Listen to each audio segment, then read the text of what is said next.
What's up, everybody? RevSauce9 here. Make sure to rate, like, and subscribe. You guys know the dealio. You guys know what's going on here on my channel. You guys know what to do. All my links to all my streaming places and all my social media will be down below, and all my affiliate codes and everything else. You guys know what's going on, what's happening. Anyway, I'm going to give you the good, the bad, and the ugly. Going forward with these wrestling reviews, I'm going to try to keep them fast to the point. 20 minutes max. If I'm doing it live with somebody, maybe we'll go into depth, or if I decide to go live, then we'll go into depth about each match and have a discussion with my audience. Wrestling reviews are going to be a little weird because everything's out of order here for me. I watched a lot of the wrestling offhand, and we're shooting this at 5 in the morning, so I kind of went to bed after TNA's Hard to Kill 2024, the resurgency of TNA. Again, here's the ugly. The internet wrestling community and the YouTube wrestling community, the IWC, YWC, man, I don't know what channels were smoking. I don't know what they were mesmerized with or hypnotized with, but Hard to Kill was average. I would say it's a B-C show. It didn't blow my pants off. Yes, Nick Nemeth showing up, I kind of marked out. Yes, Dana Brooke or Ash. Yes, I did. I like the fact, and here's the good, I like the fact what Scott D'Amore did with Triple H, but it was a little bit and a little bit hokey pokey to me. Like you already had a deal in place. Again, it was a little bit wishy-washy. It was like, okay.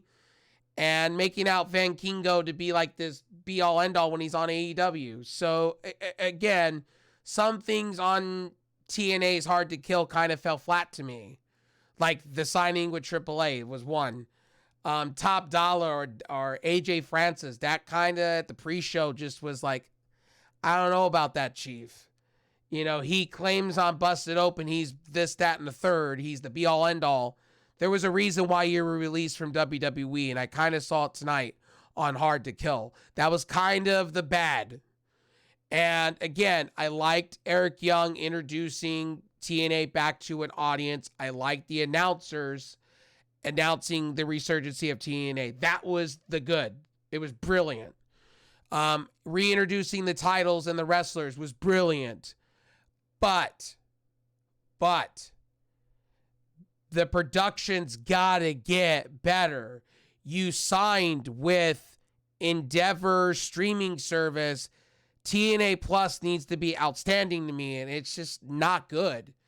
Another thing, Scott D'Amore, Tommy Dreamer, and Ed Nordholm, the CEO and owner of Anthem Sports, why are we still doing pre-taped episodes? Why? You guys are introducing a new era of TNA wrestling, and you're not doing live.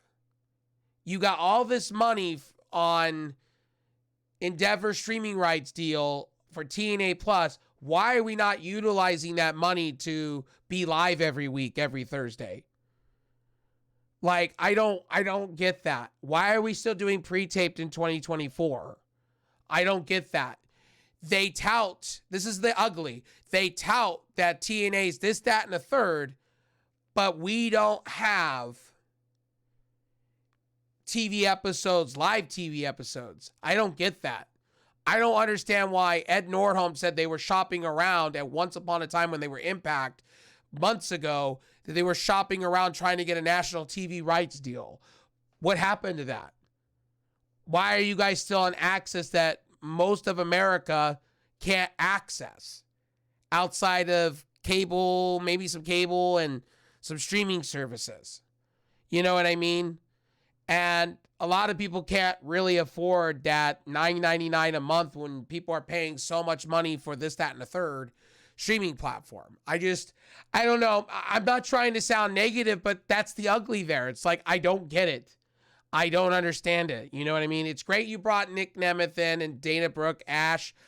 I'm grateful for that. I think that's amazing. That's the right foot forward. That is positivity. Great.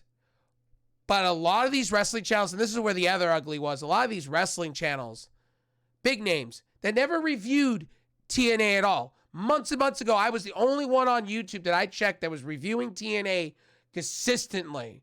And a lot of these no-name channels are now starting to review TNA like it's something new.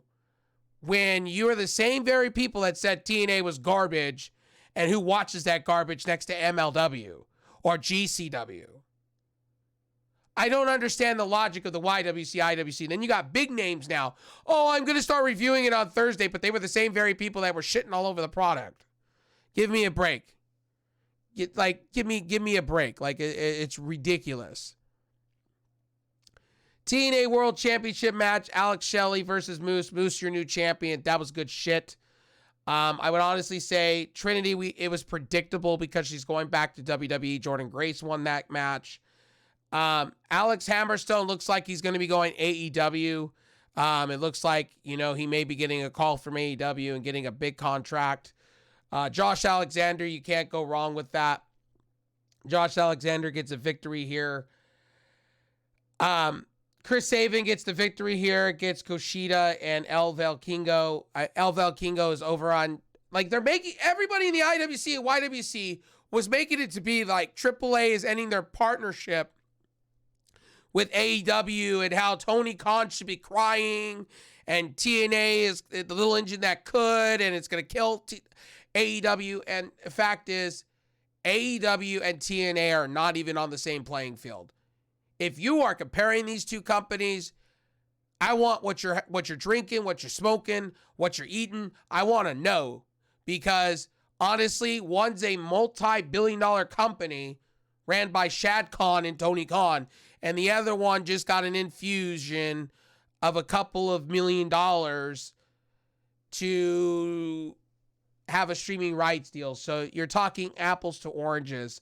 And I love how some of these big analysts that I literally get news from were saying all this stuff. Tony Khan should be worried. And I'm like, no, he shouldn't. Nothing's going on with his partners. And before you guys tell me, oh, Jungle Boy Jack Perry at the Valley, New Japan Pro Wrestling Strong's pay-per-view tore up an AEW contract, that looked to be kayfabe. That looked to be like a work. Because obviously he's still under contract. You don't think Tony Khan didn't tack up days on his contract? You didn't think, when he was suspended, Tony Khan didn't do that? He's not going anywhere in AEW. AEW and New Japan work together. This is them and the Forbidden Door and the working contract. This is what they did. New Japan Strong. This is the same thing they did with Eddie Kingston. The same thing they did with Jon Moxley. The same thing they've done with Chris Jericho. I don't mean to be the bearer of bad news, but he's not full-time New Japan. This is a work. This is how they're going to work him back into AEW. He's going to do a stint in New Japan, or he'll show up and beat the crap out of Hook, and we're back doing a Hook storyline where we left off. I'm making a prediction with that one. I'm fantasy booking, but that's the way it looks like they're going to do with Hook and Jungle Boy. Because there's no way Hook's beating Samoa Joe, especially if they're giving Samoa Joe a Suicide Squad type title, AEW World Championship. So PCO, Dirty Dango, a good match. PCO looked like he got concussed a few times, or he was winded. Tasha Steelz, Alicia Edwards, Giselle Shaw, and Jody Threat and Zaya Brookside. Brookside did sign with TNA. That is a good move. They need her. That is just another bonus. And a lot of people were telling me that, the people I was watching it with, and I was reading online, that some of you guys that are coming to watch TNA are calling the women's division garbage. And honestly, the Knockouts division, they are very stacked. These are underlooked talents that didn't get through on NXT that are shining over here. These are rejects that WWE did not sign back after being in NXT, or dropouts. Or these are signings that WWE or AEW didn't want to get or didn't renew. Again, Dana Brooke will show you, now being Ash, I think she'll show you. I think she'll have a resurgency on the indie scene. I could see Dana Brooke also doing AEW in the future of things. How long is her contract? Supposedly, AJ Francis, did a handshake deal to where he's going to do a certain amount of dates for TNA. It looks like also Eric Young did a handshake deal while Hard to Kill was happening. He's got a certain amount of dates. He still wants to do a handshake deal with TNA. If I went into this, again, Hammerstone looks like to have a handshake deal, but there's no confirmation of that, if he signed or not with TNA Wrestling. Jordan Grace, we all knew that was going to, Trinity was going to lose, and I knew it was going to, there's no more Diana Purrazzo, and there's no more Trinity. It kind of hurts their women's division, but they can rebuild. Slamovich is somebody that you could build around. I think they split up, again, Rosemary. I think they break that up again. And her partner, I think they just break that up big time there. Loretta Kidd, Mike Bailey, ABC, the Rascals. I like the Rascals. Again, ABC did win this match. ABC's the shit. Bullet Club is doing well in New Japan and doing well in Impact. So there's that. Now, Rich Swann, Steve Macklin. I thought this should have not been on the pre-show, the countdown to Hard to Kill. I thought that was kind of dumb. Steve Macklin is good shit. And Rich Swann. Rich Swann could be in AEW tomorrow. Steve Macklin could be with his wife, Diana Purrazzo, over at, AEW or Ring of Honor, really. Rich Swann defeated Macklin again. Joe Hendry, I don't understand this. You brought in We Outside, AJ Francis with DJ Woo Kid. You bring them in, and Joe Hendry interferes. Wouldn't you let them do their music video thing or whatever, their rap or whatever, and then do that? You have AJ Francis that claimed on Busted Open, literally, that he's the shit. I didn't see that. That was kind of the ugly of the night to me. I don't understand the whole AJ Francis or Dala, whatever he's calling himself. I don't get it. He wants to bet on himself. It didn't look good, and there's a reason why WWE got rid of you, and it shows, unfortunately. I want him to succeed, though. I want Dana Brooke to succeed. I want Nick Nemeth, formerly known as Dolph Ziggler, to succeed. And if his brother does come in with them, give him the tag team belts. Again, it looks like Moose is just going to hold on to this belt for a short period, and then lose it to Nick Nemeth. It looks like Nick Nemeth is their top guy that they were touting. This was the ugly, touting that this was like a world-class champion, this, that, and the third, mega signing. It wasn't. That was, again, Scott D'Amore, and I give shit when Tony Khan does it. I'm going to give TNA shit for this. They hyped this to the gills. It wasn't that hype worthy. I'm sorry, but it wasn't hype worthy. Now, you did miss talent from the show because of the storms and what's going on back east. Again, Will Ospreay didn't show up because of travel restrictions. Okada didn't show up here. There was a few wrestling talents. They had a few more surprises they were going to do from New Japan over on TNA's Hard to Kill and the tapings. So it looks like tomorrow they're doing the tapings for these upcoming weeks. Again, I do not like tapings. I don't like when AEW does it.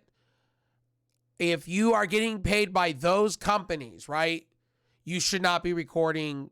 When Warner Brothers is paying you a shit ton of money / Discovery, you should not be taping every week. I think that's ridiculous. They tape.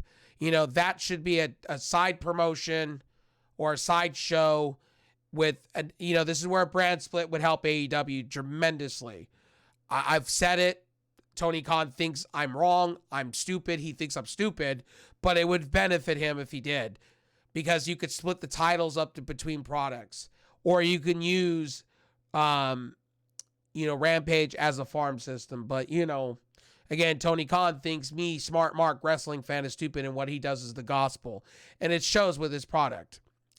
Again, I'm not trying. I want to make this clear. I am not bashing TNA. They did a great job for what they had. They were missing talent. The show could have gone off even more hype if they would have brought those talents in, as they said. Unfortunately, travel constrictions and things like that. Again, I don't see where people were hyping this up after the fact. I want to have what you're drinking because the miking was bad at the very beginning of the pay-per-view. Camera angles were garbage.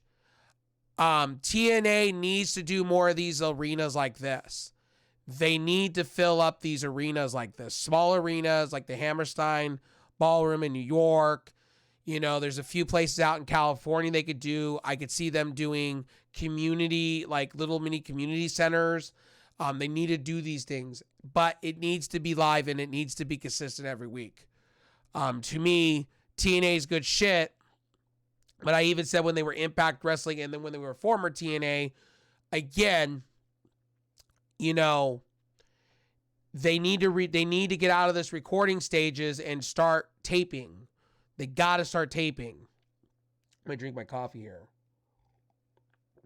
But you guys get the point where I'm coming from. Again, I wanted to say this. I really, really, really, really think, you know, TNA is on the right path. I think, you know, they could have put some of these really main card matches off the pre-show and onto the main show. Again, Eric Young, Frankie Kazarian versus Eddie Edwards and Brian Myers. That should have been your opening. Then Rich Swann. They should have done different matches. This is where you feature talent that look like you're going to be on TNA going forward. I think that's what they need to do. They need to feature their upcoming talent. They do have really good talent, but I just don't think why put your main talent card there like Rich Swann and Steve Macklin or an Eric Young or a Frankie Kazarian. That should be your match to open up the night and the second match. Now, they were trying to sell the AAA thing as it was something relevant and new. No, all they did was just rechange their name, renegotiate a contract. That was it. I don't understand. Like, there was something new. Like, you had the CEO of AAA coming out and being like, oh my God, this is something new. Hey, TNA, we're going to do amazing things. No, you're going to still do the same shit you did with AEW. Like, you're making it out to be like you guys went into business for each other and you're going to take over the world. No. If that's the worlds collide, then that was really ugly. So let's get real with that one. Now, TNA is in the right place. Honestly, it's a really good show. It's going to be a really good show, I think. They got a good amount of talent there. I think will do amazing things. With Mustafa Ali, supposedly for what I was listening to on channels, he's supposed to show up sometime from now and the tapings. So it's good to see him back. TNA deserves him. You know, AEW has a stacked roster. They don't need people like Nick Nemeth right now. What are they going to do with him? Throw him into a tag team division with his brother that's not there yet? I think, you know, you let Nick Nemeth do his thing in TNA for a minute, GCW, PWG, then you bring him into like AEW and, you know, maybe halfway into the year or maybe, you know, after his run in, you know, New Japan, and then you bring him in. No Monet. I tried to tell everybody, no Monet. Monet was in the audience, though, but it looked like she wasn't going to answer backstage with all the reporters. She wasn't going to answer about AEW, WWE. Bayley didn't want to comment. Trinity didn't really comment. It's either going to go down two ways, guys. It's coming down to this. Either day by day she's showing up in AEW or she's showing up in WWE in the Rumble, and she's a surprise, and she wins it all. They'll probably let her win it all. Or Trinity. Either way, I'd be happy either way what company, and I've said this. Where Monet goes, I don't care. I just want her in the ring, okay? All I want. Either she gets the bag or takes less money, then gets a bag later down the road. I don't care, okay? To all you wrestling fans that think I give a shit where she goes, you're in the wrong. She didn't show up here in TNA. Now it's going to be AEW or it's going to be WWE. So let's see what happens. Again, this show was a solid B-C show. Okay? Again, Eric Young, Frankie Kazarian, Eddie Edwards, and his wife versus TNA Originals, Eric Young, Frankie Kazarian. A banger of a thing, but that should have been done on the main card of the pay-per-view. Again, my matches of the night go like this. I thought the X Division women's match was sensational. And you give it to Giselle Shaw that's been putting the work in. Everybody slept on it. Yes, she's trans, yes. But, kind of like Nyla Rose, but Giselle Shaw actually has promo skills and actually can wrestle and not hurt talent. Giselle Shaw is good shit. I don't know why Ring of Honor, Tony Khan, AEW, WWE slept on this person. Giselle Shaw literally was on the indie scene, floating, and, you know, again, I just don't understand it. But Giselle Shaw, one hell of a talent. Sunny Kisses over in TNA. They signed her to a deal. You know, sky's the limit with TNA right now. And again, I want them to succeed. I've always been pulling for TNA. They're profitable now. Hopefully they get a better TV rights deal and they can start being live every week like they were on Spike TV and not pre-taped. Digital Media Championship, Tommy Dreamer versus Crazy Steve, fork, no matter what, and kendo stick. We were doing a watch party on my friend's stream, Sergio Sapesci, and we said the same thing then. I'm going over my max time limit. Sorry, guys. I got a lot to say. Good, bad, and ugly. I'll try to keep this short. But forks and kendo sticks, no really blood. It was kind of disappointing because I expected that from Tommy Dreamer and Crazy Steve. I expected better for the Digital Media Championship. I'm glad Crazy Steve won the belt. Tommy Dreamer, honestly, to be real, he needs to retire. Just be a producer and be an EVP of TNA. Do what you do. I think he should take a backseat at this point. I love Tommy Dreamer, but at the end of the day, it's time for him to go, and you could see it. This match was WWE light. I don't understand. Were they trying to please their new TV right, or soon-to-be new TV rights or streaming rights deals? I don't know, but I felt there should have been more blood there. If you're treating this as a hardcore match, or a Monsters Ball match, you really need to put an emphasis on it. The chair shots were weak. The trash can spots were kind of weak. This was a little bit on the ugly side. If you're doing this for the TNA Digital Media Championship, your TV title, you got to do better than that. I'm glad Crazy Steve did well here, but it could have been done better. Again, I agree here with the reviews. It was a C average. Again, this X Division match, this knockout Ultimate X match. Can I just tell you guys, they need an X Division title for the women's division in TNA. 2024, Scott D'Amore, Tommy Dreamer, and Ed Nordholm. Make this happen. This match was match of the night to me. Straight up fire. I don't care who tells me different. This is where TNA shines. Their women's division. And it was sweeter than anything. It was sweeter than my coffee. And it was good shit. And you had the right person win. Giselle Shaw, you have built up. Had her lose, win. Great storylines.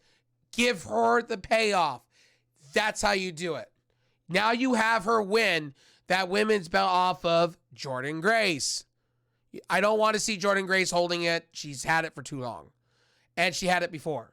Give her a little run like Moose. Have Nick Nemeth take that belt off of Moose. You have Giselle Shaw take it off of Jordynne Grace. I like Jordynne Grace, but her time has come and went. It's time for Giselle Shaw to go over. And again, then you can have Zaya Brookside. You can have Tasha Steeles, Alicia Edwards. You got a list, and then you could put Jordynne Grace in the... Jordynne Grace does not need to be Knockouts champion of TNA. I'm just happy she's on TV. She's good shit. She's fully re-signed. I'm good with that, honestly. So this was the bright side. This was the best thing. And Jody Threat was good too. Like, This is what TNA is they really focus on that knockouts division in comparison what AEW is doing. Now, the production was pretty fucking bad throughout the night. I thought the hard cam stuff, they gotta tweak this, man. You got money from Endeavor now. Supposedly you're shopping around to get a new TV rights deal. Honestly, Paramount Plus, these guys will work great. TNA should go back to Viacom/Paramount Plus and get a TV streaming deal to be over there every week live. I'd be okay with that. They need to do live weekly. I think it would work best for TNA if they did. Live, on Thursdays. Yes, I know they're going to go against the NFL. Yeah, I know there's NHL games. But I think potentially if they went live, had good wrestling matches, right? And good women's action and belt up characters that you believed in, because they're kind of taking a page of what NWA TNA was. What a lot of people don't remember, NWA TNA was the shit back from 2002 to 2005. Then from 5 to 09 was great shit. Then it fell apart you all remember this when you brought in just WWEX rejects and they didn't want to be there. And then you had Hulk Hogan and Bischoff. Bischoff tanked. And then they brought in Vince Russo and it got worse. So, at the end of the day, they're kind of taking a page from their old school NWA TNA. I felt like I was watching, honestly, a 2024 version of NWA TNA. And I felt the action was compelling. I feel that, and people don't realize there was Ron Killings, which is R-Truth, over there. And then they had the Click. They had really good shit back then. AJ Styles, Jerry Lynn. They had really good shit, good storytelling. Jeremy Borash every week was just a legend in his own self. Now he's over in WWE, but you guys get where I'm coming from with this. TNA has a potential chance, okay, of being hella good. And, PCO and Dirty Dango become a six-man tag team match. I mean, at the end of the day, PCO defeats Dirty Dango via DQ. PCO, Jake Something, and Rhino defeat, Dango, Bravo, and Protus, or whatever. It was a C average, but it looked like PCO got hurt. Knockouts tag team champions, again, I can't say this enough. Slamovich is great. Killer Kelly's great. Again, they gave it to Rosemary, honestly. Look, Rosemary's good stuff. Decay's great stuff. And, again, Havoc's good shit. I always thought Rosemary was going to go over to AEW, and I still think that's a possible reality. But Rosemary's getting older, so is Jessica Havoc. And Jessica Havoc has a back checkerboard past where she said some racist shit, so I don't think she's going to be in WWE or AEW unless they want to take a chance. Again, Sami Callihan's gone from the company. You kind of see that kind of, missing. There's a gap there. You didn't see Diener and the design. You didn't see that. You're missing that tonight. You are missing a few things, and because travel constraints and things like that. So TNA has an opportunity to get better over the next couple of weeks. They were missing some things. Hard cam stuff could have been better. A lot of the matches could have been a little bit tweaked and a little bit better. Their production needs to get better. I did like what they did with the color commentator drama Matt and Todd Phillips up on the above. I thought that was pretty cool. They're kind of taking a page of what WWE used to do in the Hammerstein Ballroom back in the day with Raw. I kind of like that. Again, they need to change that theme song for TNA. Like the entrance, we are they need to change that. If they're gonna do TNA, they need metal music. They need to get back to total nonstop action. What I liked was the intro back in the day. They need to take that and bring it in. Now Nick Nemeth showing up was great shit. Him ripping the shirt, TNA, good shit. That's the way you end a show. They kind of took a page from AEW kind of idea of when Jon Moxley came out during Double or Nothing, which was really good to there. What else happens? I really think AEW should work with TNA. I really do. I think they should recandlelight their... I know Scott D'Amore and Tony Khan don't see eye to eye on creative visions, but I think it would benefit TNA long term. I think WWE would be great for TNA, or GCW partnering up with them would be great shit. I don't know. But TNA, sky's the limit, man. I'm going to be watching Thursday. I'm going to be reviewing. I haven't in a minute because I've been so busy and being sick and my health and stuff like that. But TNA killed it tonight. There was no joke about it. I think, honestly, at the end of the day, if you go with it all, TNA had an average show. It wasn't the best show in the world, but it showed that, hey, we're here, we're not dead. Don't count us out. And I think, they need a TV rights deal behind it. They need to start going live. They have too much of good talent there. Talent that's been underlooked by WWE and AEW. And, look, at the end of the day, I think really they should go and work with New Japan, bring in TJP, bring him back. Possibly bring in, some of these guys, Jungle Boy. If his contract is expired with AEW, I could see AEW letting him do whatever he wants and then play off, I'm going to show up here, I'm going to show up there. Yeah, I'm not under contract. They could pull that stuff and do kayfabe as real shit.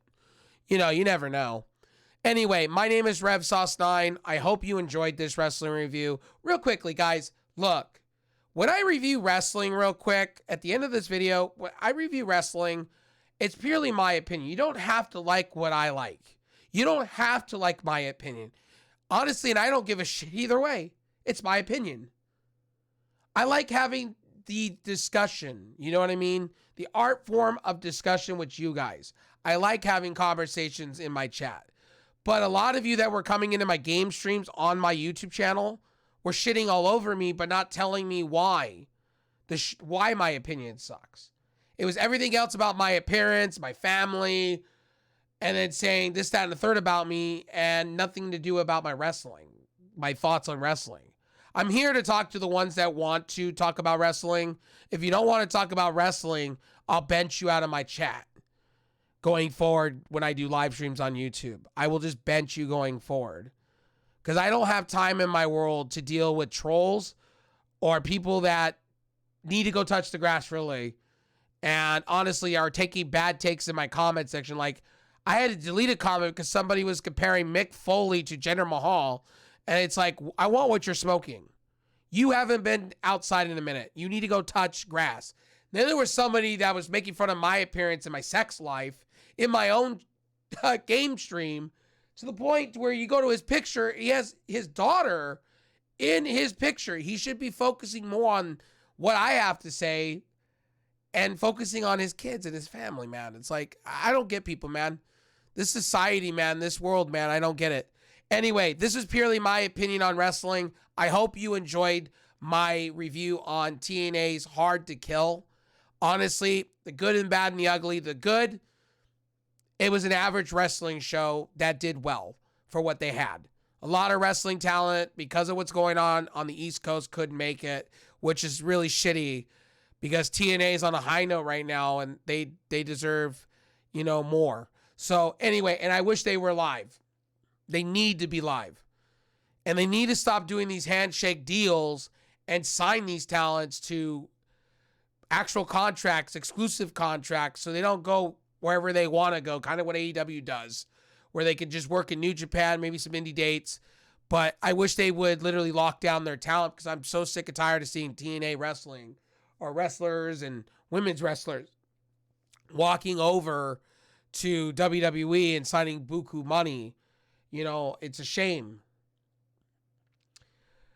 Real quick, Sabin and Van Kingo and Kushida was good shit. Again, Sabin defeats Kushida and Van Kingo to retain the X Division Championship. I mean, it was one hell of a match. It was honestly another match of the night. Go out and watch this stuff. They got the highlights up on YouTube. Go watch the highlights. You'll be impressed what TNA is doing. And again, support all wrestling. Stop this tribalism bullshit. Support these wrestling products. They are good shit. Support these wrestling stuff.